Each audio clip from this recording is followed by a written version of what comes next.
चले मिलते हैं। ठीक है ना, इंशाल्लाह मिलते हैं। अल्लाह हाफ़िज़।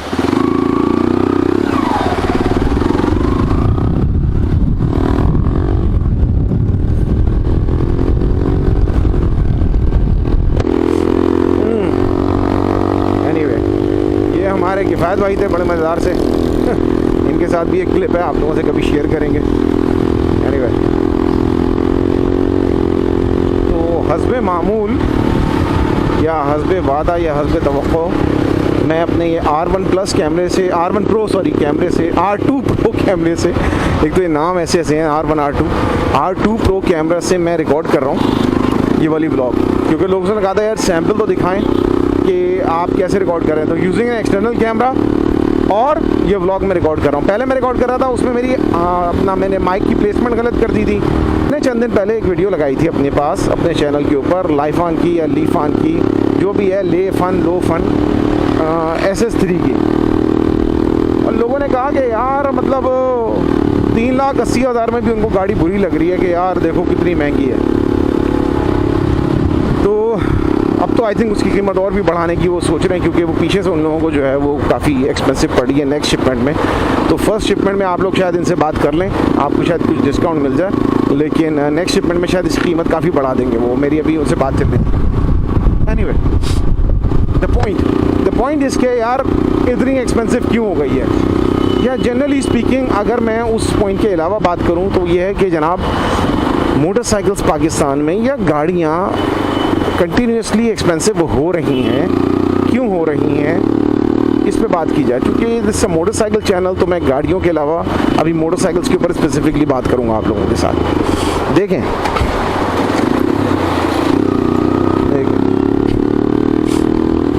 पहली बात तो ये कि देखें कोई भी कंपनी आती है पाकिस्तान में, ठीक है, वो यहाँ पर अपना ईदी सेंटर खोलने के लिए नहीं आती। ये काम जो है वो अब्दुल सत्तार ईदी साहब ने किया था। उसके बाद उनके इंतकाल के बाद ये यामाहा या होंडा या सुजुकी ये यहाँ पर फलाह बहबूद के लिए नहीं आती। इनका काम होता है, हर कंपनी का काम होता है कि कुछ ना कुछ प्रॉफिट हासिल करे, अल्लाह माफ़ करे, ठीक है। अगर कंपनी को प्रॉफिट नहीं हो रहा होगा तो कंपनी बंद करके चली जाएगी, सीधी सी बात है यार। देखो, अगर मेरा कारोबार नहीं चलेगा तो मैं कारोबार बंद करके चले जाऊंगा। इन सिमिलर वे ये फॉरेन कंपनीज हैं, इनकी फॉरेन इन्वेस्टमेंट्स हैं हमारे मुल्क के अंदर, ठीक है। इंटरनेशनली अगर किसी करेंसी को रिकग्नाइज किया जाता है फॉर ट्रेडिंग, तो वो अब जापानीज़ येन को तो नहीं किया जा रहा होता। तो एक यूनिफाइड करेंसी आपको पता है किस मुल्क की चलती है, US डॉलर की चलती है। डॉलर ऊपर नीचे होता है, इनको फीडबैक देनी होती है कि यार इस जगह से हमारी जो इन्वेस्टमेंट हुई है इसके अगेंस्ट में हमको इतना प्रॉफिट आ रहा है या इतना परसेंटेज प्रॉफिट आ रहा है। और कंपनी चाहती है कि जनाब उसका प्रॉफिट ग्रो करे ग्रेजुअली। अगर मुझे वहाँ से प्रॉफिट नहीं आ रहा होगा, अजान हो रही है, अगर मुझे किसी कारोबार से प्रॉफिट नहीं हो रहा होगा तो मुझे वो कारोबार करके फ़ायदा क्या होगा। अगर आप कोई सीजन्ड बिजनेस पर्सन हैं तो फिर तो आप इस बात को एग्री करेंगे। अगर आपने किसी कॉर्पोरेट सेक्टर के ऊपर काम किया हो, स्पेशली इंटरनेशनल कॉर्पोरेट सेक्टर पे काम किया हो, तो आपको पता होना चाहिए कि वो इंतहाई रूथलेस किस्म के लोग होते हैं। उनको जब डाउन साइजिंग करनी आती है तो वो एक दिन में 100 बंदे 200 बंदे भी निकाल देते हैं। और हालत ये होती है कि मेरा फॉर एग्जाम्पल एक क्लाइंट था लॉबलॉ, तो लॉबलॉ के अंदर जब मैं काम करने के लिए गया तो वहाँ पर बाहर सब लोगों के कार्ड्स चेक कर रहे थे। अब विलायत में कार्ड चेक करने की तो क्या थी, तो वो यही थी कि लोग वापस आकर गुस्सा ना करें और अपना गुस्सा ना निकालें, अपनी फ्रस्ट्रेशन ना निकालें, क्योंकि बंदों को आपने फायर किया और बिना किसी वजह के फायर किया। तो कॉर्पोरेट लेवल के ऊपर, और जब आप जो है वो आपके अंडर में लाखों नहीं हज़ारों, आपके अंदर में लाखों नहीं तो हज़ारों बंदे काम कर रहे होते हैं, तो उस वक्त you have to be ruthless. आप लोगों के जज्बात का ख्याल नहीं कर रहे होते। कहने का मकसद ये है कि पाकिस्तान में लेट्स से सुजुकी या यामाहा या होंडा, इनके दसियों नहीं तो हज़ारों तो एम्प्लॉइज़ हैं। अब यहाँ पर इन्होंने इन्वेस्टमेंट कर दी है। अब या तो ये डाउन साइजिंग करें या फिर ये अपनी प्रोडक्शन को बढ़ाने के लिए और फिर उसके बाद प्रॉफिट दिखाने के लिए क्या करेंगे कि रेट्स बढ़ा देंगे। हमारे यहाँ हालत ये है कि आपने किसी कहीं वोट बैंक बना लिया तो अब आप क्या नाम है ज़िना भी करेंगे तो लोग उसको निकाह का नाम देंगे, और जो आपका मुखालिफ होगा वो निकाह भी करेगा तो भी वो ज़ानी होगा। ये हमारी एक सोच है, बेसिकली पाकिस्तानियों की हमारे यहाँ बिलूम ये सोच है कि एक मरतबा ब्रांड लॉयल्टी, इसको बल्फाज दीगर कह लें, कहीं से इस्टेब्लिश हो गई तो फिर हम लोग ज़्यादा कीमत पे भी वो चीज़ ख़रीदने को तैयार हो जाते हैं। उसकी वजह यह है कि हमारे पास हमारे पास ऑप्शंस बहुत लिमिटेड है। दूसरे ममालिक में आप जाएं तो वहाँ ये नहीं होता, एक चीज़। सेकंड चीज़ जो समझें कि कहने का मकसद जिसके ऊपर मैं आ रहा हूँ, तो अब ये लोग क्या करते हैं, प्राइसेस इंक्रीज़ करते चले जाते हैं। प्राइसेस इंक्रीज़ करते जाते हैं, नतीजा ये निकलता है कि जनाब ये लोग हाँ कीमतें बढ़ रही हैं हर चीज़ की, और इनको आगे दिखाना होता है। वो कहते हैं अच्छा चलो इस प्रोडक्ट के ऊपर, ये प्रोडक्ट अभी भी बिक रही है तो चलो इसी प्रोडक्ट को चलाते हैं, अगर हमें इससे फ़ायदा हो रहा है तो हो रहा है। एक ही 125 है, एक ही टाइप की 70 या एक ही टाइप की कोई सी भी गाड़ी हो, YBR भी कह लीजिए या GS 150 कह लीजिए, वो हो रही है। सेकंड चीज़ जो आती है वो आती है कि ज़ाहिर है कि उनको अपनी कॉस्ट कटिंग करनी होती है, और जहाँ वो लोग काम कर रहे होते हैं वहाँ की गवर्नमेंट के रेगुलेशंस के तहत उनको काम करना होता है। बहुत रफ ट्रैफिक है यार आज। अब एग्जाम्पल आप इसकी ये देखिए कि जब आप पाकिस्तान में कोई चीज़ मंगाते हैं, मोटरसाइकिल लेट्स से कोई फ़ॉरेन इन्वेस्टमेंट की कोई फ़ॉरेन ब्रांड आती है, तो वो 3 ऑप्शंस के तहत आ रही होती है। एक कहलाता है CBU, जो कंप्लीट बिल्ड यूनिट होता है, जो शोरूम वाले इंपोर्ट कर रहे होते हैं, जैसे बेनेली इंपोर्ट कर रहा है, ठीक है, यानी बुराक वाले इंपोर्ट कर रहे हैं, जैसे ये लीफान वाले इंपोर्ट कर रहे हैं, ठीक है। अस्तगफिरुल्लाह। या फिर तरीका होता है CKD या SKD, कंप्लीट नॉकडाउन या सेमी नॉकडाउन। तो कंप्लीट नॉकडाउन होता है या सेमी नॉकडाउन होता है, इसके अंदर फिर गवर्नमेंट की कुछ रेगुलेशंस आ जाती हैं कि जी 10% आपने लोकली मैन्युफैक्चर्ड पार्ट लगाना है, या लोकल लेबर आपकी ज़रूर यूज़ होने चाहिए 10% की हद तक। तो ये गवर्नमेंट की रेगुलेशन है। तो फॉर एग्ज़ाम्पल ये मोटरसाइकिल जो मेरे पास यूज़ हो रही है, ये मैं यूज़ कर रहा हूँ, 2015 का मॉडल है ये, और पहला YBRG का बैच है, ये CKD आया था। फिर उसके बाद फिर आप आते हैं जनाब यारी लोकलाइजेशन की तरफ। वो कहते हैं आपने एक सर्टेन परसेंटेज बढ़ाते चले जाना है over a passage of time, over certain number of years. आपको कुछ लोकली बनाया हुआ माल इसके ऊपर लगाना है, पार्ट लगाने हैं। अब लोकल पार्ट्स फिर आप आहिस्ता आहिस्ता देखते चले आ रहे हैं। 2018 के अंदर सख्ती हुई तो उसके बाद से यामाहा YBR और YBRG में काफ़ी लोकल पार्ट उन्होंने लगाने शुरू कर दिए। हियर इज़ द थिंग, हमारा जो समझे कि कन्फ्यूजन है या हमारा जो प्रॉब्लम है, अब हुकूमतें ये काम इसलिए करती हैं कि ताकि मुल्क के अंदर ज़र मुबादला आए और मुल्क में रोज़गार बढ़े। इसी तरह जो CBU जो कंप्लीट बिल्ड यूनिट्स होते हैं, जो पहले से बने हुए यूनिट्स होते हैं, उनको डिस्करेज करने के लिए हुकूमतें उसके ऊपर लगाती हैं क्या, अच्छी खासी ड्यूटी, ताकि जनाब जो यहाँ लोकल बन रहा है माल उसके ऊपर ड्यूटी कम लगे। और लेट्स से लोकल अगर कोई कंपनी खुले, आज तक तो यहाँ पाकिस्तान में कोई ढंग की समझें कि मोटरसाइकिल असेंबली की या मोटरसाइकिल मैन्युफैक्चरिंग की कोई कंपनी तो खुली नहीं अभी तक। हमारे बहुत सारे पार्ट्स हैं, इवन बहुत सी मोटरसाइकिलों के अंदर इल्ला माशाल्लाह अब कहीं जाके शायद कुछ हुआ तो हुआ, हमारी मेटलर्जी इस काबिल नहीं हो सकी कि हम कोई ढंग के बने हुए पिस्टन्स जो है वो अच्छे परफॉर्मेंस पिस्टन्स पाकिस्तान में इंट्रोड्यूस करा सकें या मंगा सकें, यूज़ कर सकें अपनी मोटरसाइकिल्स के अंदर। तो हमारी बहुत सी चीज़ें अभी भी बाहर से आ रही हैं, क्योंकि फिर ब्रेन ड्रेन हो जाता है। जो लोग करना चाहते हैं उन लोगों को अपॉर्चुनिटी नहीं दी जाती। क्या हो रहा है यार ये, तो उनको अपॉर्चुनिटी नहीं दी जा रही होती, फिर वो लोग मुल्क छोड़ के चले जाते हैं। आपके जो टेक्नोलॉजी है मुल्क से बाहर चली जाती है, सारी एक्सपर्टीज़ मुल्क से बाहर चली जाती है, ठीक है। तो ये एक हमारा एक अलमिया होता है। बहरहाल होता यह है कि फिर हमारे पास स्किल्ड लेबर कम से कम होती चली जाती है। अब मैं दुकान पे बैठे हुए बंदे को स्किल्ड लेबर नहीं कह रहा हूँ, या एक आध कोई लेथ मशीन पे बैठा हुआ बंदा उसको स्किल्ड लेबर नहीं कह रहा हूँ। एक छत के नीचे आप कितने माहिर अफराद जमा कर सकते हैं जो ऐसे कोई वेंडर्स हों कि जो आपको लोकल पार्ट्स अच्छे सप्लाई करें, वो मिलते नहीं। मैं तो ये कहिए कि बहुत सारी चीज़ों के अंदर थक चुका हूँ। मैं आप लोगों से तफसील शेयर नहीं कर सकता।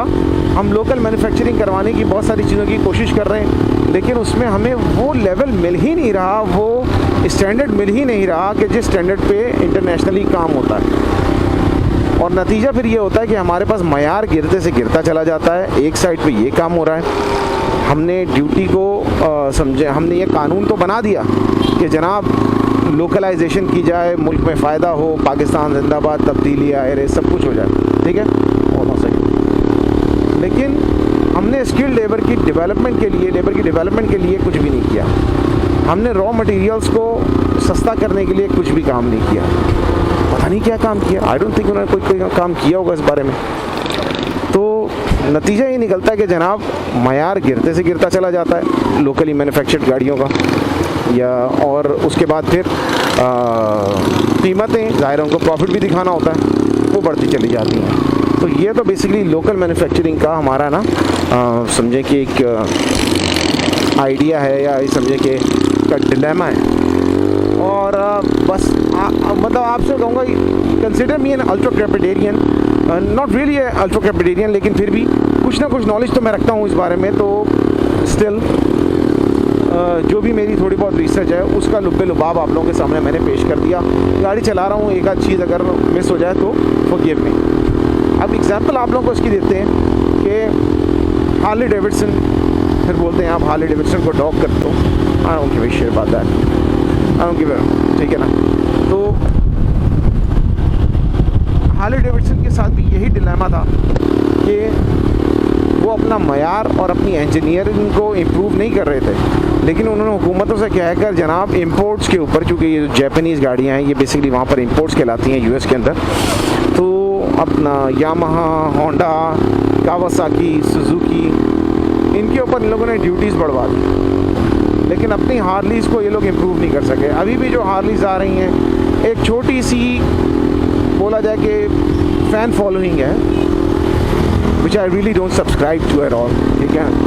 एक पुअरली इंजीनियर्ड गाड़ी है, आप उसके अंदर मुसलसल वही अपना पुश रॉड वाले गेम चलाने की कोशिश करते हो, क्योंकि जनाब हार्ली वालों को पसंद आती है, वही block block block block block block आवाज़ चाहिए होती है, वो चाहिए होती है। चलो आवाज़ लोगों को पसंद होती है, जिन लोगों को, वहाँ भी साउंड वाले लोग बैठे हुए हैं। लेकिन खैर नई इंजीनियरिंग आ नहीं पाती, और जब इस किस्म की बात होती है, क्योंकि नई इंजीनियरिंग R&D के ऊपर यार लाखों नहीं करोड़ों रुपए लगते हैं। मेरे ख्याल में करोड़ों भी जो है वो अब बहुत छोटा काम है, दसियों करोड़ों रुपए लगते हैं रिसर्च एंड डेवलपमेंट के ऊपर। और पाकिस्तान में तो R&D नाम की कोई चीज़ ही नहीं होती, ठीक है ना। हमारे यहाँ ये ज़्यादातर चाइना वैसे ही छापे मारता है और हम चाइना से छापे मारते हैं। तो नतीजा ये निकलता है कि we are not able to produce anything new, anything different. और फिर अच्छा मयार चाहिए तो आप लोकल मैन्युफैक्चरिंग पे तो आप डिपेंड कर ही नहीं सकते अच्छे मयार के लिए। अब ये सामने जो कचरा जा रहा है एक टोयोटा करोला ऑल्टिस के नाम से, यार जितने का ये आता है, आपको एक एग्जांपल देता हूँ। यूएस और कनाडा के अंदर, ठीक है, आप करोला एस ढूंढ लीजिए और इसको देख लीजिए, करोला एस इससे सस्ती मिलती है। इस ऑल्टिस से करोला एस सस्ती मिलती है, लेकिन मयार ऐसा है कि भाई मयार का फ़र्क इतना है कि बयान से बाहर है। मतलब ये तो कचरा है, उसके आगे कचरा है वाक़ई। जिसने करोला एस चलाई है, रखी है, वो जानता है। अब होस्ट ही उसकी लेदर की है, सब कुछ बहुत अच्छा रखा हुआ है as compare to this thing. हमारे पाकिस्तान में लोकल मैन्युफैक्चरिंग हो रही है। अब किया क्या जाए भाई, इसको ऑफसेट करने के लिए फिर हम इंपोर्ट की तरफ जाते हैं। अब इंपोर्ट के जो है वो या CBU इंपोर्ट्स की तरफ जाते हैं, जो कंप्लीट बिल्ड यूनिट्स होते हैं। तो CBU यूनिट्स का हमारे पास डिलेमा है कि उस पर ड्यूटीज़ बेइंतहा हैं, और उसके अंदर हुकूमत पाकिस्तान की मेहरबानियों से मुख्तलिफ ममालिक के हिसाब से ड्यूटी स्ट्रक्चर और मुख्तलिफ डिस्प्लेसमेंट्स के हिसाब से ड्यूटी स्ट्रक्चर बना दिया गया है। चाइना का आई थिंक $3 समथिंग है पर सीसी, मुझे देखना पड़ेगा, ठीक है। फिर उससे ऊपर जाते हैं तो ओवरऑल कम्युलेटिव ड्यूटीज़ जो आपको पड़ती हैं तकरीबन $5.5 to $5.7 पर सीसी के हिसाब से पड़ती हैं। आई थिंक 250 सीसी से अबव के सेगमेंट में, फिर उससे ऊपर चली जाती हैं। और अगर आप जापानीज़ में जाएँ, ओ हो $13.5 पर सीसी, आई थिंक ऐसा ही कुछ चल रहा था स्ट्रक्चर लास्ट टाइम।